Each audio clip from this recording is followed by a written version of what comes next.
कैसे हो सर जी? बढ़िया है बशीर। हुआ है सुबह सुबह बाजार से?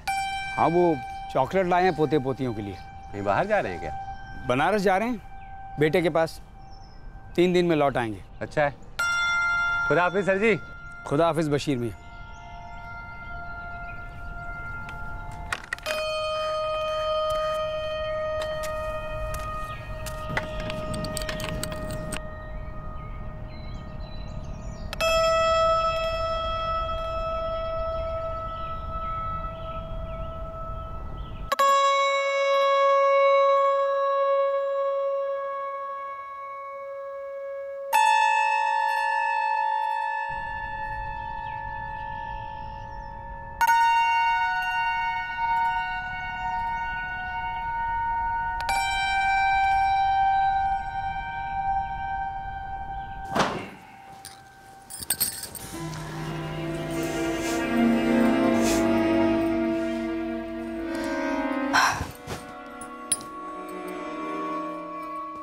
अच्छा, अब मैं चलती हूँ।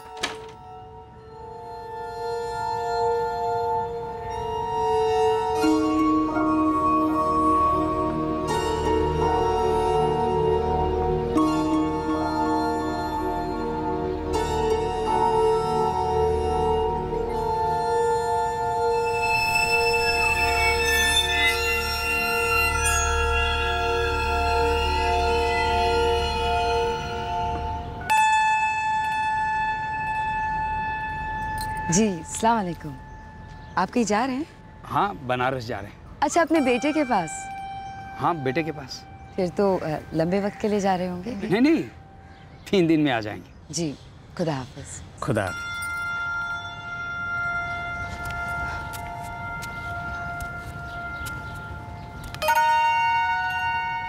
सुबह जब बशीर ने हमसे पूछा, हमने उसे बताया था कि हम 3 दिनों के लिए बनारस जा रहे हैं।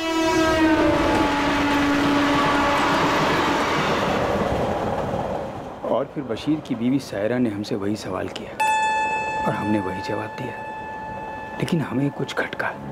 बनारस से लौटने तक हमें ये खटकता ख्याल सताने वाला था। फरमाइए। कान खुले हैं हमारे। या आज या कल या परसों, 3 दिन हैं। दिन और वक्त हम तय करेंगे। काम क्या बताओ? काम इन्हीं 3 दिनों में हो सकता है। काम बताइए। काम दरअसल ये है,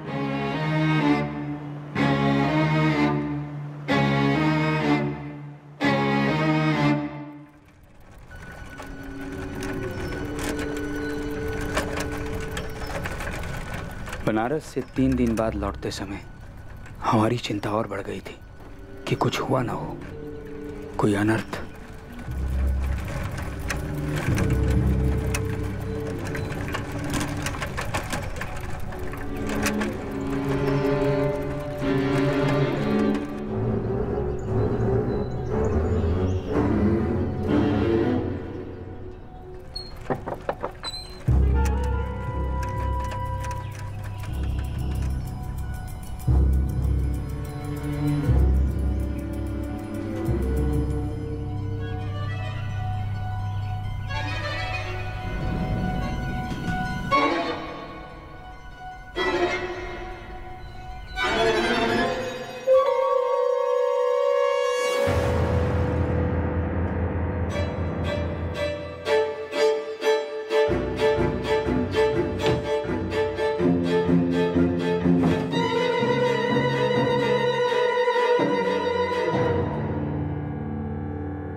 switched off.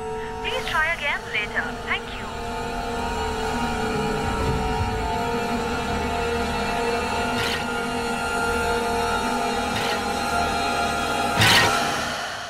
नहीं तो ना तो मैंने बशीर को कहीं जाते हुए देखा और ना ही उसकी जोरू सायरा को। क्यों, क्या बात हो गई दिनेश जी? जब से हम बनारस से आए हैं देख रहे हैं बशीर के घर पे ताला लगा है। तो मुन्नीर से काहे नहीं पूछ लेते, शायद उसको कुछ पता होगा। नहीं सर जी, हमने बशीर और सायरा को नहीं देखा, और वैसे भी कहीं जाते तो हमें काहे बताते। हाँ वो बात भी है, बस ऐसे ही पूछ रहे थे, हम भी नहीं थे ना यहाँ। घर पे ताला लगा है लेकिन बशीर की मोटरसाइकिल वहीं खड़ी है।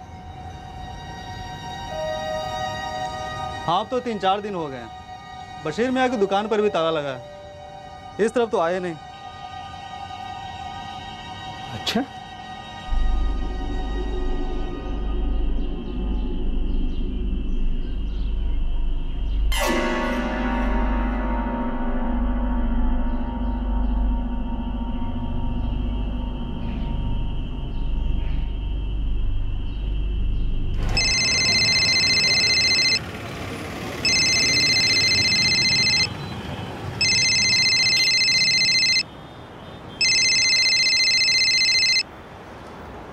जी सलाम सर जी। मुश्ताक, तेरे अब्बू और अम्मी कहाँ गए हैं? सर जी वो सायरा, वो हमारी अम्मी नहीं है, हमारी अम्मी की सौतन है, और अब्बू हमें बता के तो कुछ काम करते हैं नहीं, और ना हमें दिलचस्पी है जानने में कि वो क्या करते हैं। मुश्ताक ऐसा है, वो दरवाजे पर ताला लगा है और वो तेरे अब्बू की मोटरसाइकिल बाहर खड़ी है, घर के अंदर से कुछ वो बदबू सी आ रही है।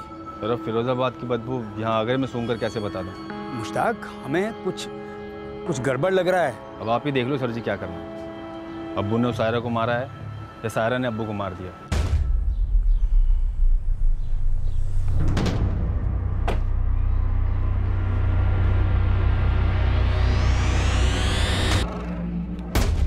ये बशीर का अपना घर है? नहीं, किराए पे रहते हैं। मकान मालिक उस्मान कादरी है, हमने फोन कर दिया उसे।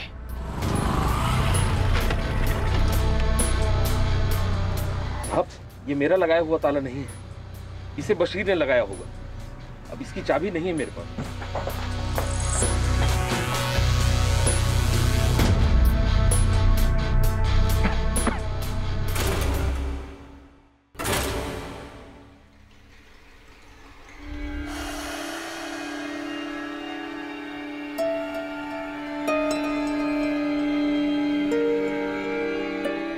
हे भगवान, हम कल से देख रहे थे, घर बंद था, हमें कुछ ठीक नहीं लग रहा था। यही बशीर है? जी हाँ, ये उसकी बीवी सायरा है। घर में कोई उथल पुथल नहीं है, अलमारी खुली है लेकिन अंदर किसी भी चीज़ को छुआ नहीं गया है। सर ये 2 फोन मिले हैं लेकिन दोनों से स्विच ऑफ है। पता करो ये दोनों फोन इन्हीं के हैं या किसी और के।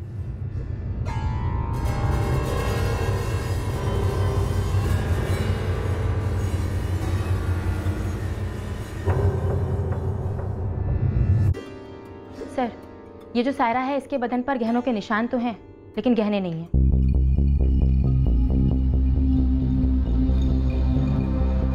मैंने बशीर के बेटे मुश्ताक को इतला कर दिया है, वो आगरे से निकल पड़ा है। करता क्या था ये बशीर? साहब एजेंट था, मकान जमीन इन सब का।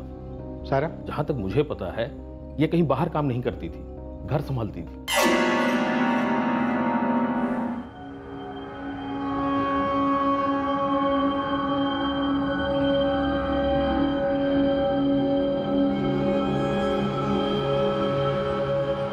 हमने बशीर और सायरा दोनों को बताया था कि हम 3 दिनों के लिए बनारस जा रहे हैं। बस उसके बाद एक डर सा था कि हमारे पीछे कुछ हो ना जाए। डर? किस बात का डर था आपको? आपको पता था कि उन दोनों के साथ कुछ होने वाला है? नहीं, हमने ऐसा नहीं सोचा था। तो फिर? 48 घंटे के ऊपर हो चुके हैं मर्डर्स को। आज 9 अगस्त है, 48 घंटे से ऊपर मतलब परसों 7 अगस्त, राइट? औरत का गला घोटा गया है और आदमी का गला काटा गया है। दोनों मर्डर्स में टाइम डिफरेंस कितना होगा? काफी कम। आपको डर किस बात का था दिनेश जी? इस बात का कि हमारे पीछे हमारे घर को कुछ ना हो जाए। तो आपको इस बात की फिक्र थी कि सायरा और बशीर आपके घर के साथ कुछ करेंगे? अब हम आपको कैसे बताएं, बड़ा अजीब से जोड़ा था। दिनेश जी विस्तार में और साफ साफ बताइए।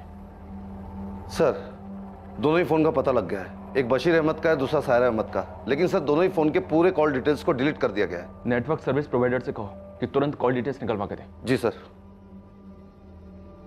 हाँ तो आप कह रहे थे कि अजीब जोड़ा था। जी। कैसे?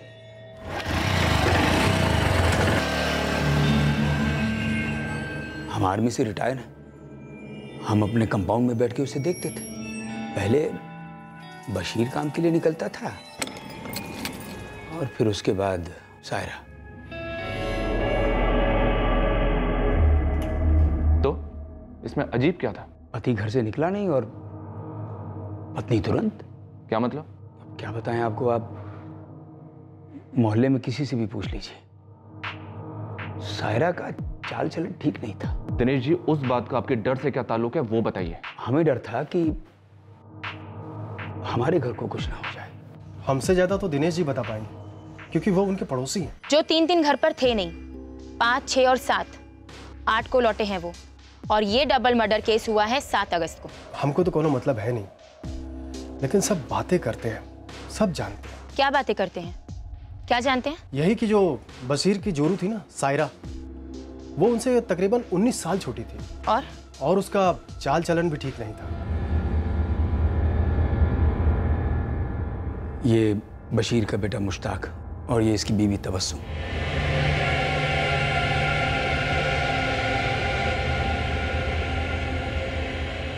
सायरा का गला घोटा गया और तुम्हारे अब्बू का गला काटा गया। हम अपने अब्बू की लाश ले जाएंगे, लेकिन उस औरत से हमारा कोई वास्ता नहीं। सायरा के परिवार में से किसी को जानते हो तुम? हम तो इसे ही ठीक से नहीं जानते। 2 साल पहले अब्बू से लेकर घर आ धमके, एकदम अचानक से। तबस्सुम बेटा, ये शायरा है, मैंने इससे निकाह कर लिया। तो क्या आप हम इसे अम्मी कहकर पुकारें? तुम्हारे अब्बू की बेगम तुम्हारी अम्मी हुई ना मुश्ताक। 2 साल पहले मैंने उसे अपना नहीं माना और अभी नहीं मानता। बहुत गुस्सा है तुम्हारे अंदर। गुस्सा तो मुझे तब आया था जब मैं 12 साल का था और मेरे अब्बू अचानक आदम की देख दी उस आबिदा के साथ। मैनूनिसा, मुश्ताक, ये आबिदा है, मेरी नई बेगम। निकाह के पहले अम्मी से पूछा था अब्बू? पूछना क्या था, बताना था, बता दिया। और ये आपकी आबिदा यहाँ पर रहेगी? जुबान संभाल के बात कर मुश्ताक, अब ये तुम्हारी अम्मी है। मेरी एक ही अम्मी है और वही हमेशा रहेगी। उससे तो हमें तब आया जब हमारी अम्मी बेहाल होकर गुजर गई 6 साल पहले। तो इस बात का बदला लिया तूने? बदला? सब इतने सालों में हमारे अब्बू की हालत हंसने जैसी हो गई थी, अब क्या बदला लेते उससे? पर कत्ल तो हुआ है, तेरे अब्बू का भी और उनकी बेगम का भी। हमारी अपनी जिंदगी है, हमारे अब्बू की जिंदगी से हमारा कोई लेना देना नहीं था और ना ही हमारे अब्बू का हमारी जिंदगी से। 1 साल पहले तक हम लोग साथ रहा करते थे, लेकिन 1 साल पहले हमने उन्हें अलग होने को कह दिया। क्यों? उस औरत ने हमारा जीना दुश्वार कर दिया था।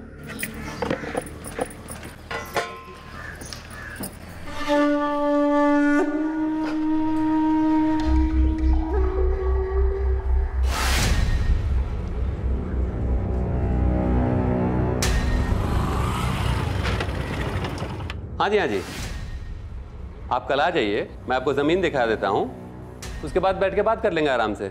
हाँ हाँ शमीम भाई, खुदा हाफिज।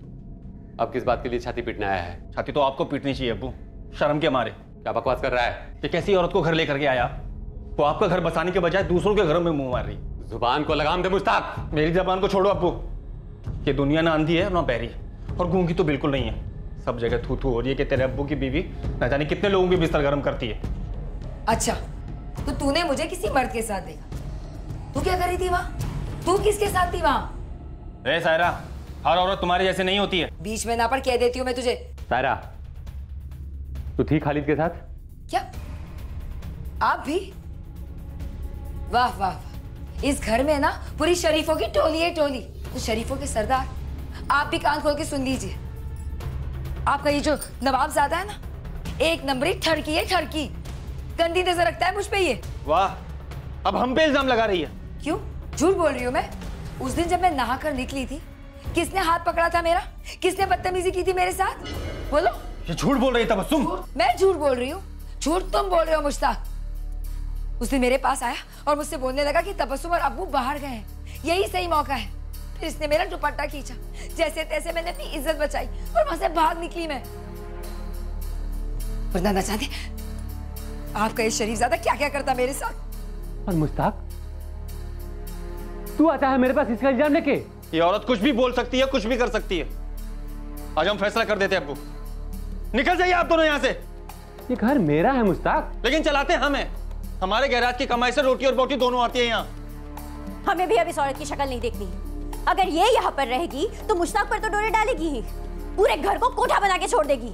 अब दोनों के दोनों अभी निकल जाइए घर से। और याद रखिए, हम वो 12 साल के डरे हुए बच्चे नहीं हैं। नहीं निकले आप तो पहले आप लोगों का सामान बाहर फेंकेंगे और फिर आप दोनों को भी। उसी दिन निकल गए थे दोनों, आगरा छोड़ा और यहाँ फिरोजाबाद में आकर बस गए। अब वो रियल एस्टेट लाइन में थे, इसलिए उन्हें यहाँ सेटल होने में कोई दिक्कत नहीं हुई। लेकिन हमने उनसे सारे रिश्ते नाते तोड़ दिए थे। हमें ये सरदर्द और नहीं पालना था। और साहब, आप हम पे शक कर रहे हो। हम तो कहते हैं वो खड़ूस फौजी दिनेश है ना, आप उससे पूछो। कहीं उन दोनों की हरकतों से तंग आकर उसी ने तो ये कांड नहीं कर दिया?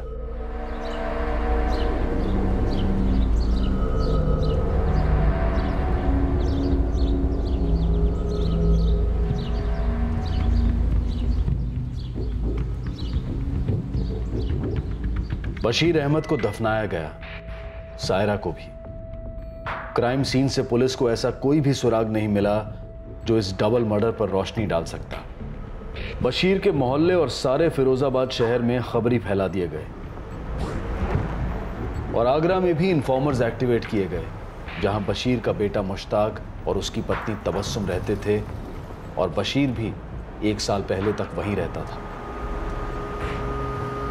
इस डबल मर्डर केस के कई पहलू पुलिस के सामने आने वाले थे, सुराग भी मिलने वाले थे, लेकिन इस कत्ल का असली प्लान, असली मकसद और असली गुनहगार अभी अंधेरे में थे। लेकिन इनके रोशनी में आते ही सबके होश उड़ जाने वाले थे, क्योंकि इस साजिश की तदबीर में खोट थी।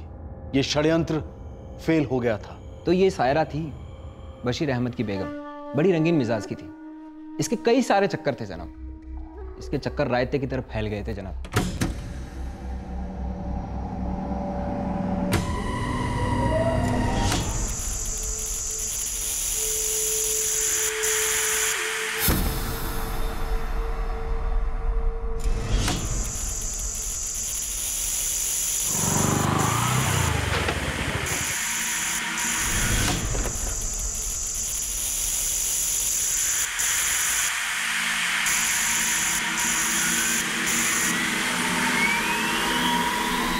जनाब, बशीर सुबह स्टेट वाले काम से बाहर निकल जाते थे, पीछे सायरा शुरू हो जाती थी।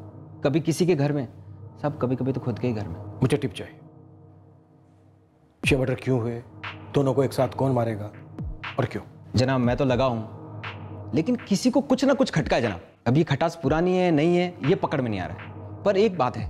बोलना। ये बशीर का जो लौंडा है, मुश्ताक, आगरा में काम करता है, उसको खंगालो। उसकी खटास तो सालों पुरानी है जनाब। साहब, 2 हफ्ते पहले बशीर अहमद अपने बेटे मुश्ताक से मिलने यहाँ आगरा आया था। बाप बेटे के बीच 36 का आंकड़ा था साहब, लेकिन उनका रिश्ता भी तो था ना।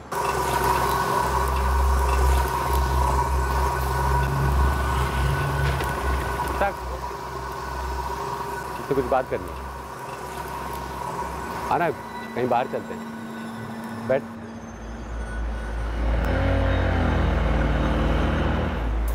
ये जो बशीर है ना, उसने मुश्ताक से पैसे लिए थे। कुछ कम रकम नहीं थे, पूरे 25,000 रुपये थे साहब। सर, सायरा और बशीर के कॉल रिकॉर्ड्स आ गए हैं। अपने मतलब का कुछ है? Yes sir. बशीर अहमद के ज़्यादातर कॉल्स उसके काम के रिलेटेड थे, लेकिन पिछले कुछ दिनों से एक नंबर पे बार बार बात हो रही थी। पता करने पे पता चला है कि वो नंबर किसी नदीम खान का है। क्या बैकग्राउंड है इस नदीम खान का? मैंने कॉल किया था तो बोल रहा था रिश्तेदार है। जी मैडम, मेरा चचेरा भाई था बशीर अहमद। बात क्या है? बार बार बात होती थी बशीर से। होती थी, मैं भी फिरोजाबाद में रहता हूँ। बात क्या है मैडम? अपने चचेरे भाई से बात करना कोई गुनाह है क्या? कोई गुनाह नहीं है। वैसे हमसे बात करना भी कोई गुनाह नहीं है। थाने आ जाओ। अभी 1 घंटे में आ जाएगा नदीम। रिकॉर्ड से कुछ और पता चला? यस सर, बशीर अहमद की 2 हफ्ते पहले मुश्ताक से 3 बार बात हुई थी। वैसे सर इसमें शक करने की कोई वजह नहीं है, पर सर एक फीलिंग आ रही है कि शायद कुछ है। मैंने मुश्ताक को बुलवा लिया है, ऑन द वे है।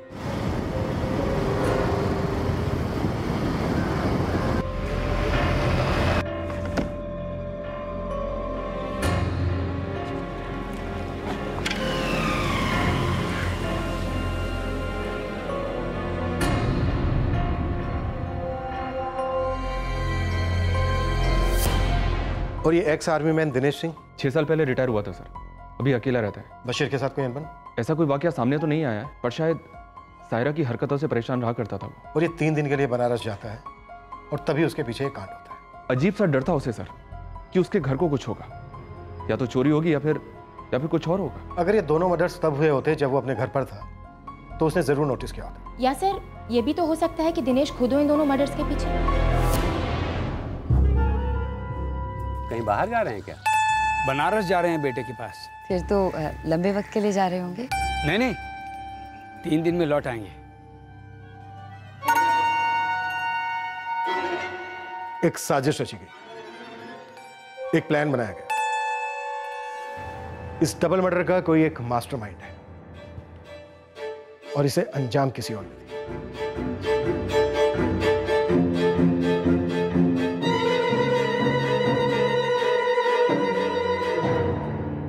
25,000? हाँ, वही 25,000 जो तुमसे तुम्हारे अब्बू ने उधार लिए थे और तुमने उन्हें दिए थे। ना कहोगे तो बैंक से तुम्हारी पासबुक की कॉपी मंगवाएंगे। जरूरत नहीं साहब, दिए थे हमने अब्बू को 25,000, लेकिन उसका इस सब से क्या ताल्लुक? लेकिन तुम्हारी तो तुम्हारे अब्बू के साथ बनती नहीं है। लेकिन साहब थे तो हम बाप बेटे ही ना, उन्हें पैसे की ज़रूरत थी, हमारे पास थे, हमने दे दिए। और ये कोई पहली बार नहीं जब हमसे पैसा ले रहे थे, इकलौते थे हम उनके। जब जब उन्हें ज़रूरत पड़ी, जितना बन पड़ा हमने उन्हें पैसे दिए। तो इस बार कौन सी बड़ी ज़रूरत आन पड़ी? उन्होंने कहा उनका रियल एस्टेट का बिजनेस ठीक नहीं चल रहा है, घर चलाने के लिए पैसे चाहिए। आगरा में जो घर है जहाँ पे तुम अपनी बीवी के साथ रहते हो, वो तुम्हारे अब्बू के नाम पर है ना? हाँ साहब, उन्हीं के नाम पर। अब वो घर तुम्हारा हो गया।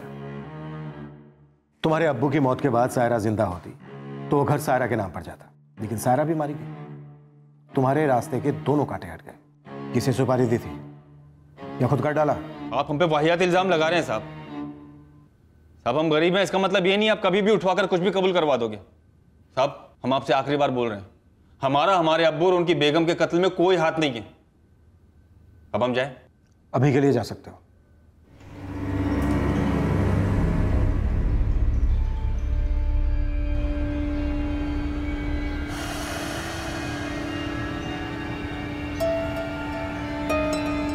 हाँ बोलो। सायरा के आशिकों की लिस्ट में तुम्हारा भी नाम शामिल है राशिद। अम्मा यार, क्यों मुझे इस मर्डर केस में घसीट रहे हो? मुझे क्या पागल कुत्ते ने काटा है जो मर्डर वर्डर करूंगा? हाँ, सोया था मैं सायरा के साथ, लेकिन दोनों की मर्जी से हुआ था सब कुछ। इस कांड से मेरा दूर दूर तक कोई लेना देना नहीं है। तो फिर किसका है? हाँ, सायरा ने कुछ तो इशारा किया होगा, कुछ तो कहा होगा तुमसे मर्डर के बारे में। हाँ। नहीं, अगर वो कुछ कहती थी तो अपने शौहर की हल्की सी बुराई करती थी। अच्छा, मैं चलती हूँ। रुक जाओ ना, थोड़ी देर में फिर मूड बनेगा। तुम्हारी माशुका होने के साथ साथ मैं किसी की बीवी भी हूँ, और मेरे शौहर आजकल कुछ ज्यादा ही चिड़चिड़ करने लगे हैं।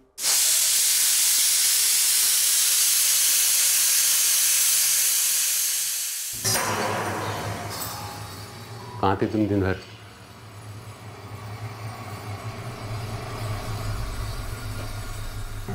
आप ऐसे क्यों पूछ रहे?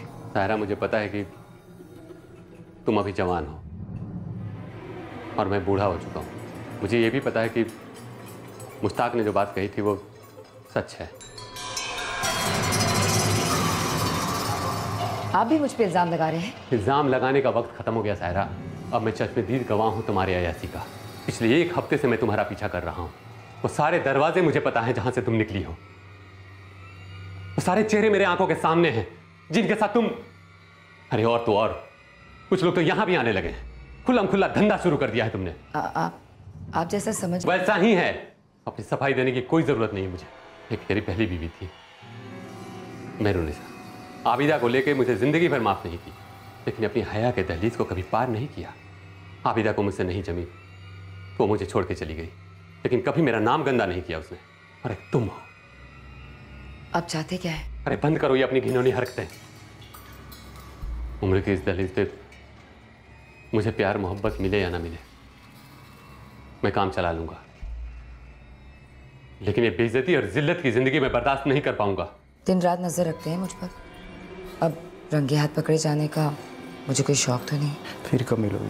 मिलने की हम लाखों तदबीर कर सकते हैं, पर होगा तो वही जो तकदीर को मंजूर होगा। उसे डर था कि बशीर उसके साथ कुछ गलत कर देगा। उसके पड़ोस के फौजी को जानते हो? उस खड़ूस को कौन नहीं जानता है। खुद के लोग तो साथ रखते नहीं साले के, और सबके मामलों में नाक टांग सब बढ़ाता रहता है।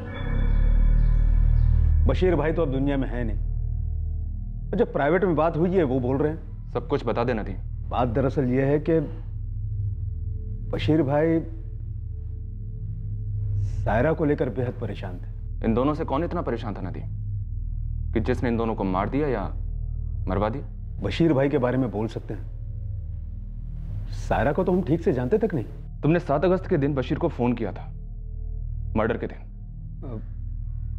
हाँ याद आया। वो दरअसल बशीर भाई का धंधा बहुत मंदा चल रहा था ना, तो हमने लोगों को बोल रखा था कि किसी को कुछ खरीदना वरीदना हो तो बोलो। उसी सिलसिले में फोन किए थे। एक पार्टी आई थी इसलिए। और उसी दिन बशीर और सायरा दोनों मारे जाते। अब साहब हमको सपना तो नहीं आया था ना कि वो दोनों मारे जाने वाले थे। तेरे और बशीर के बीच काफी बातें होती थी नदीम, तुझे कोई भनक तक नहीं थी इस बात की कि ऐसा होगा कभी? बिल्कुल नहीं थी। वो फोन पर बात करते थे और अपने अपने काम में लग जाते थे। अब उनकी निजी जिंदगी में क्या चल रहा है ये मैं कैसे बता सकता हूं?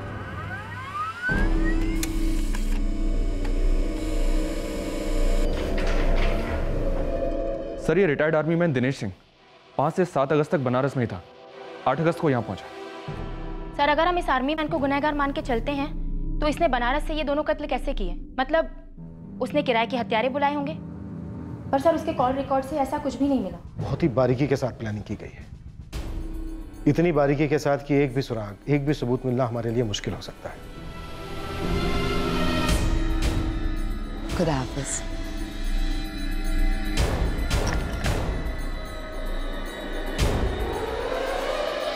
इस डबल मर्डर केस को सॉल्व करना आसान नहीं था।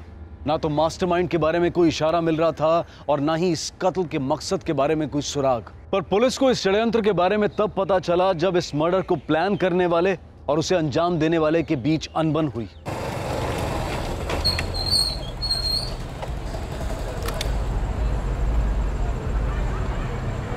बोल अली, कुछ काम की खबर?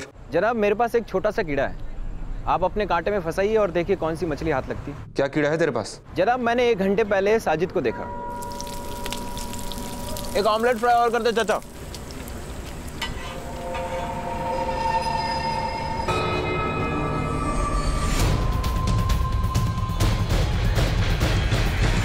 जनाब ये साजिद हिस्ट्री सीटर है, 3 हाफ मर्डर है इसके नाम, और अभी जमानत पे बाहर घूम रहा है। और ये साजिद जा कहाँ रहा था? साहब जैसे ही मैंने इसका पीछा किया तो वो एक मोहल्ले में घुस गया सर।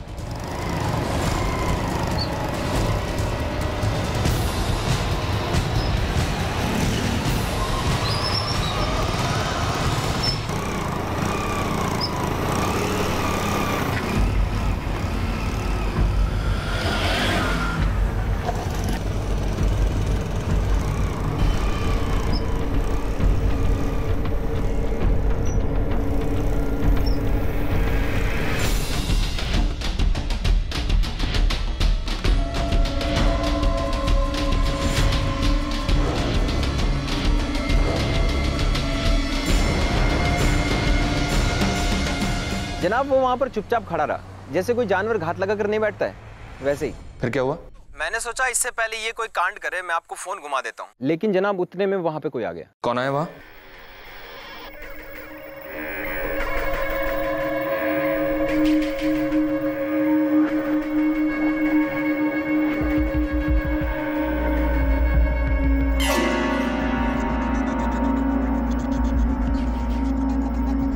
नदीम खान जनाब। नदीम खान? बशीर अहमद का चचेरा भाई? हाँ वही जनाब, उनके बीच कुछ पैसों को लेकर लड़ाई हो रही थी। बेकार की बात ना करो नदीम, हमें अभी रोकड़ा चाहिए। जितना था पहले दे चुका, अब हमारे पास कुछ है नहीं। अरे हमने बब्बन को भी साथ में लिया था, फोकट में कोई कुछ काम करता है क्या? बोल दिया हमारे पास कुछ है नहीं, और अब यहाँ दिखाई नहीं देना, समझ में? बेकार में पूरे फंसेंगे सबके सब। ये तो हमारे साथ सरासर नाइंसाफी है। अरे तुम खुद जिम्मेदार हो सबके लिए, और अब निकल लो मोहल्ले से, दोबारा मोहल्ले में दिखाई नहीं देना, और कभी फोन भी मत करना। जनाब ज़रूर कोई 2 नंबरी काम में गड़बड़ हुई। ये जो बब्बन की बात चल रही थी जनाब, ये भी हिस्ट्री शीटर है, 2 मर्डर केस चल रहे हैं इस पर। कौन से काम को लेकर अनबन हो रही थी, नाम नहीं लिया? नहीं जनाब, नाम नहीं लिए, लेकिन नदीम का नाम काफ़ी है ना जनाब। नदीम बशीर का चचेरा भाई, बशीर और सायरा का कत्ल, और ये साजिद और बब्बन सुपारी उठाने वाले।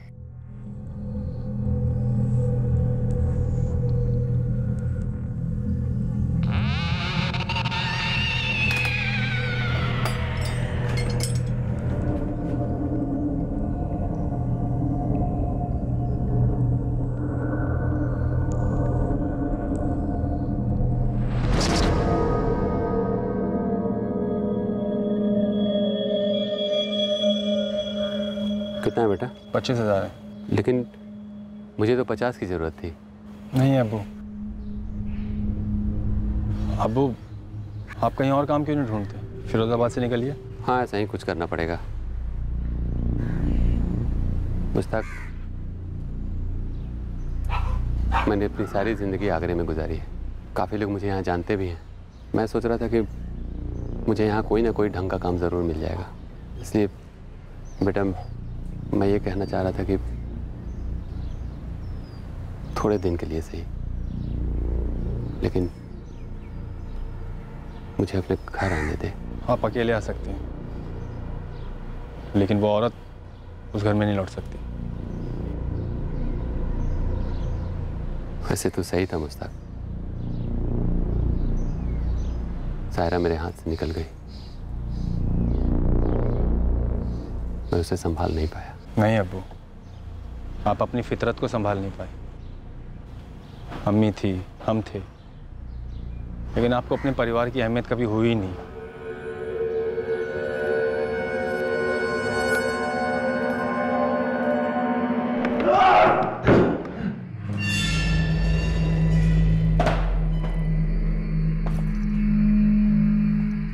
नदीम, साजिद, बब्बन, तुम तीनों फैसला कर लो कि हम लोग डंडे चलाएं या फिर तुम लोग अपनी जबान चलाओगे।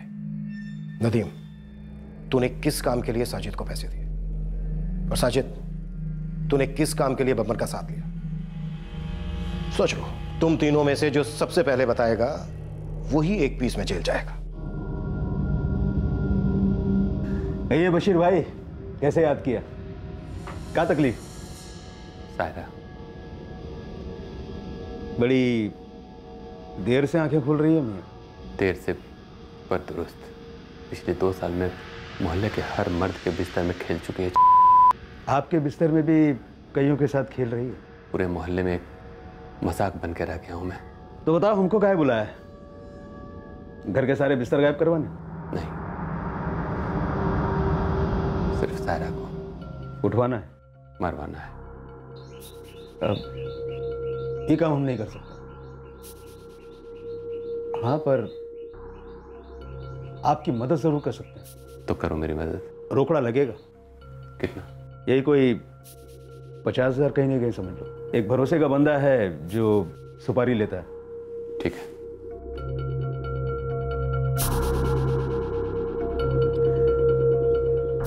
$50 तो नहीं लग रहे? 25 है। अभी इतना ही हो पाया है। कामकाज बहुत गड़बड़ चल रहा है। सोच लो बशीर भाई, आधे पैसों में आधा ही काम करेगा मेरा बंदा। उससे बोलो इसे पेशगी समझ ले, बाकी का पैसा काम आने के बाद दे दूंगा। ठीक है, कब करना है? बताता हूँ। कहीं बाहर जा रहे हैं क्या? बनारस जा रहे हैं बेटे के पास, 3 दिन में लौट आएंगे।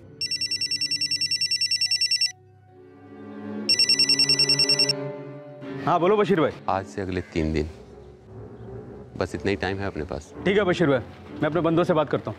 ठीक है, हाथ में बस यही 3 दिन है। जो करना है अब भी करना है।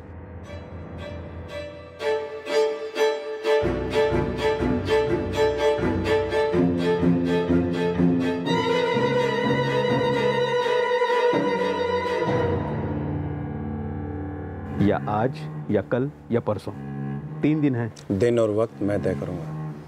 काम क्या बोलो? काम इन्हीं 3 दिनों में हो सकता है। काम बताइए। काम दरअसल ये है कि एक ठो लड़की है, उसका काम तमाम करना है। रोकड़ा 15,000 है एडवांस। हमारी पूरी पेमेंट एडवांस की बात हुई थी। 40,000 में सौदा तय हुआ था नदीम। बाकी के पैसे बशीर दे देगा काम होने के बाद। लेकिन हम बब्बन को भी साथ में लेंगे, उसको भी एडवांस देना पड़ेगा 10,000। उससे कम में मानेगा नहीं, फिर मेरे हाथ क्या बचेगा? 5,000।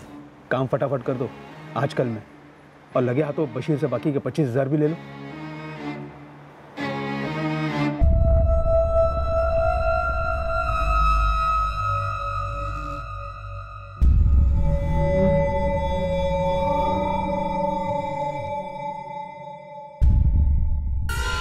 आनंद, कहाँ है तेरे बंदे?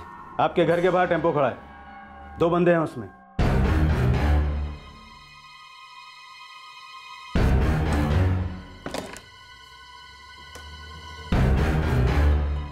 अच्छा अंदर।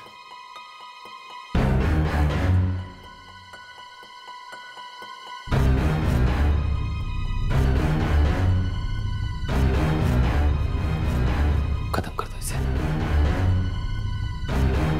ना, जरूरत नहीं है इसकी।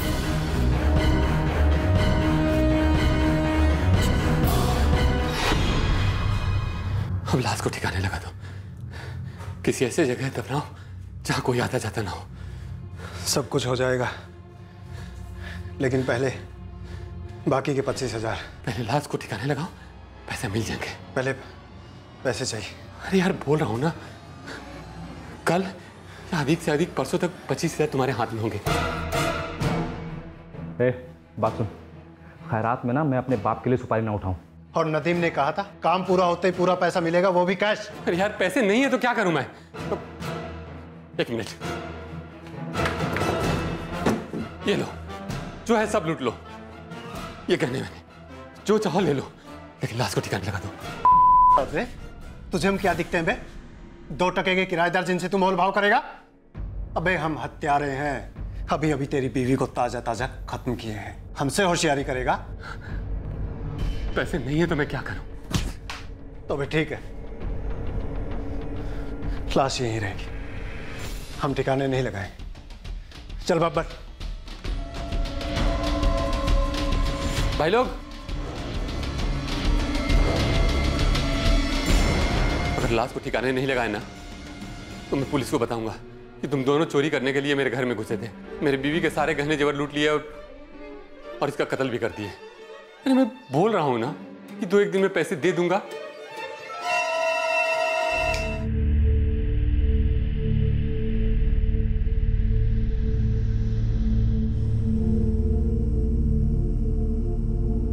बब्बन, दोनों के फोन से कॉल लिस्ट डिलीट कर दे।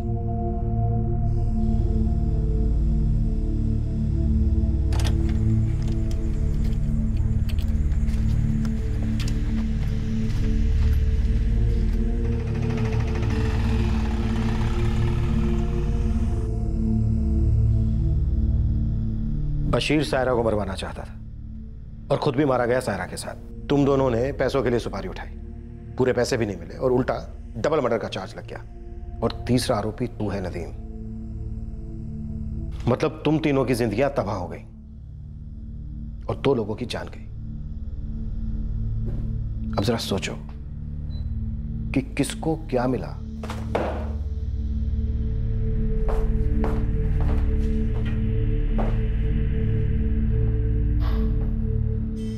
क्या बात है, आज जल्दी घर आ गए? फिरोजाबाद गए थे, अब्बू के कातिल पकड़े गए। किसने करवाया? खुद अब्बू ने। क्या? अब्बू ने सायरा को मारने की सुपारी दी थी, बाकी के पैसे नहीं दे पाए तो हत्यारे ने अब्बू को मार दिया। अब्बू ने जो उन पर 25,000 रुपये खर्चे थे वो हम ही से लिए थे। क्या? तो 50,000 मांग रहे थे पर हमारे पास थे नहीं, तो हमने 25,000 रुपये दे दी। अब्बू ने कहा था घर खर्च के लिए पैसा चाहिए। अब आप कोई फिक्र ना करो जी। ये किराएदार बड़े ही शरीफ हैं। हमने आगे पीछे का सब पता कर लिया। ये अच्छी बात है, लेकिन सच कहें आजकल किसी पर भरोसा नहीं किया जा सकता।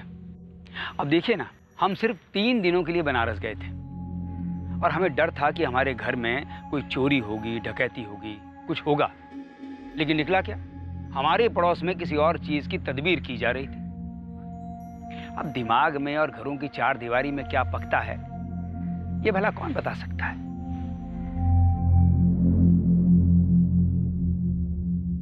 एक सिंगल मर्डर की प्लानिंग करने वाले मास्टरमाइंड की हत्यारों से अनबन के कारण यह केस डबल मर्डर का बन गया, क्योंकि मास्टरमाइंड खुद मारा गया था। इस केस में पुलिस को कोई भी डायरेक्ट लीड नहीं मिली थी, जिसकी वजह से इस केस को हल करना भी आसान नहीं था। तब तक सुरक्षित रहें, सतर्क रहकर एक अच्छे नागरिक का फर्ज अदा करें और देखते रहें क्राइम पेट्रोल सतर्क। सबक एक को, सीख हम सबको।